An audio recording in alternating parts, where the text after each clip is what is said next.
আমাদের channel the math কোডারে আপনাকে স্বাগতম। ফ্রন্টএন্ড এবং ব্যাকএন্ড কাকে বলে? ওয়েব ডেভেলপমেন্টের ক্ষেত্রে ফ্রন্টএন্ড এবং ব্যাকএন্ড ধারণাটা বোঝা একটা গুরুত্বপূর্ণ বিষয়। নিজের জন্য কোনো প্রোগ্রামিং ল্যাঙ্গুয়েজ বেছে নেওয়ার ক্ষেত্রেও অ্যাপ্লিকেশনে ফ্রন্টএন্ড এবং ব্যাকএন্ড সাইড জানা থাকা দরকার। এখানে দুটো দিক, ক্লায়েন্ট সাইড বা ফ্রন্টএন্ড এবং সার্ভার সাইড বা ব্যাকএন্ড সম্পর্কে বুঝতে হবে, এবং দুটো সাইডের পৃথক ল্যাঙ্গুয়েজ সম্পর্কে প্রোগ্রামারদের আলাদা যোগ্যতা থাকতে হবে। ওয়েব অ্যাপ্লিকেশনগুলো থাকে সার্ভারে। ইউজার তার পিসি থেকে ইন্টারনেট দিয়ে ব্রাউজারের মাধ্যমে ওয়েব অ্যাপ্লিকেশনগুলো ব্যবহার করে। সেক্ষেত্রে এখানে দুটো দিক থাকে, একটা হলো ব্যাকএন্ড এবং অন্যটি হলো ক্লায়েন্ট এন্ড।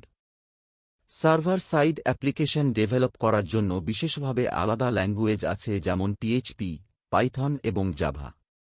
তেমনিভাবে ক্লায়েন্ট সাইড সলিউশনের জন্য বিশেষভাবে আলাদা ল্যাঙ্গুয়েজ আছে, যেমন জাভাস্ক্রিপ্ট, সিএসএস এবং এইচটিএমএল।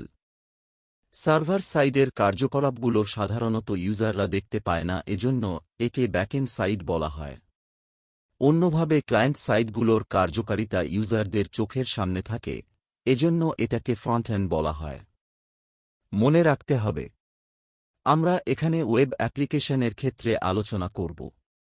ওয়েব অ্যাপ্লিকেশন এর দুইটা সাইড থাকে, একটি হল ক্লায়েন্ট সাইড এবং অন্যটি সার্ভার সাইড। ফ্রন্টএন্ড, ব্যাকএন্ড এবং ক্লায়েন্ট সার্ভার বিষয়গুলো একে অপরের সাথে নিবিড়ভাবে জড়িত। আপনি যখন প্রোগ্রামিং শিখবেন অথবা প্রোগ্রামিং নিয়ে কাজ করবেন, তখন বুঝতে হবে আপনি কোন সাইডে কাজ করছেন বা কাজ করবেন, এবং আপনার ল্যাঙ্গুয়েজ কি হবে অথবা কোন ল্যাঙ্গুয়েজ নিয়ে কাজ করলে ভালো হবে। আলোচনা থেকে আমরা বুঝতে পারি ওয়েব অ্যাপ্লিকেশনের যে অংশ ইউজার দেখতে পায় এবং যেগুলো নিয়ে ইউজার কাজ করে এগুলোকে ফ্রন্টএন্ড বলে। যেমন ইউজার লগইন পেজ দেখতে পায়, কিন্তু ইউজার লগইন সাকসেস অথবা ফেল কোথায় কিভাবে হলো সেই প্রসেসটা দেখতে পায় না। সার্ভার পিসির কার্যকলাপগুলো সাধারণত ইউজাররা দেখতে পায় না। ক্লায়েন্ট পিসি সার্ভারে রিকোয়েস্ট পাঠায়, সার্ভার সে রিকোয়েস্ট অনুযায়ী ডাটা প্রসেসিং করে ক্লায়েন্ট পিসিতে ফলাফল পাঠায়। ইউজার সে ফলাফল দেখতে পায়। এইজন্য সার্ভারকে ব্যাকএন্ড সাইড বলে। যখন আমাদের পিসিকে লোকাল হোস্ট বানিয়ে কোনো ওয়েব অ্যাপ্লিকেশন চালাই, তখন একই পিসি ব্যাকএন্ড এবং ফ্রন্টএন্ড হিসেবে কাজ করে। যেমন ব্রাউজারের অ্যাড্রেস বারে লোকাল হোস্ট লিখে এন্টার দিলে আমাদের রিকোয়েস্ট ক্লায়েন্ট পিসির ওয়েব সার্ভারে চলে যায়। স্যাম্পের ভিতরে যে অ্যাপাচি থাকে সেটা হলো ওয়েব সার্ভার বা ব্যাকএন্ড, আর আমাদের ব্রাউজারগুলো তখন ক্লায়েন্ট বা ফ্রন্টএন্ড হিসেবে কাজ করে।